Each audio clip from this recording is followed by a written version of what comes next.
RBT Tahun 6 Teknologi Pertanian.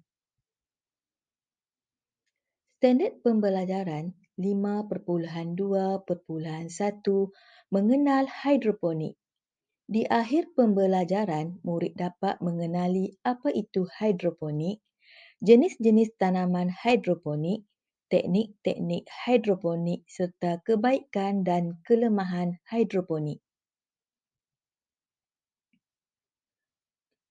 Hidroponik berasal daripada perkataan Greek iaitu hydro yang bermaksud air dan ponos yang bermaksud kerja. Tanaman hidroponik merupakan kaedah penanaman yang menggunakan air sebagai medium. Tumbuhan yang menggunakan teknik hidroponik memperoleh zat, makanan dan air dalam bentuk larutan. Larutan ini dikenali sebagai larutan nutrien. Terdapat 4 jenis tanaman hidroponik.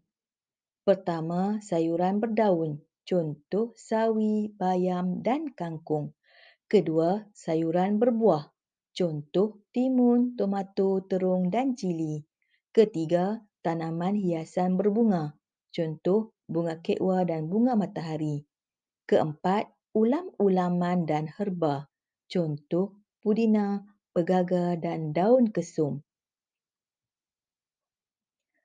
Terdapat 3 teknik hidroponik, iaitu teknik hidroponik takung, teknik hidroponik nutrien cetek dan teknik hidroponik nutrien dalam. Teknik hidroponik takung memerlukan peralatan yang paling minima dan tidak memerlukan tenaga elektrik. Peralatan yang diperlukan hanyalah takung, penutup takung dan raga tanaman. Manakala larutan nutrien perlu dikacau secara manual. Teknik hidroponik nutrien cetek memerlukan peralatan tambahan iaitu pam dan tangki nutrien. Pam berfungsi menyalurkan larutan nutrien dalam takung. Larutan nutrien tidak perlu dikacau secara manual, manakala takung perlu diletakkan berhampiran suis elektrik.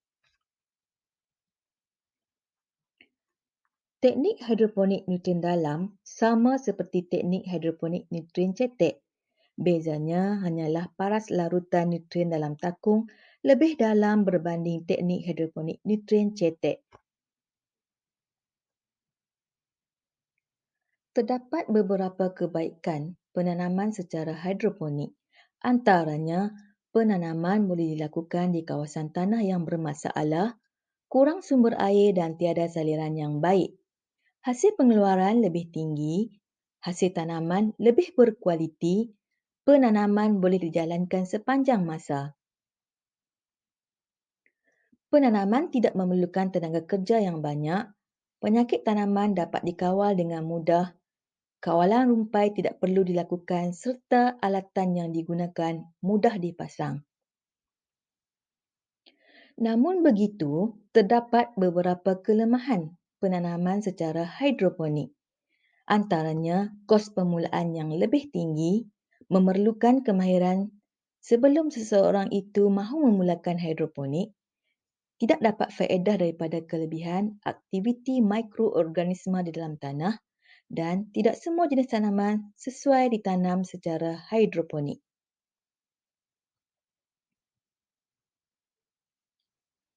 Sehingga berjumpa lagi di kelas yang akan datang.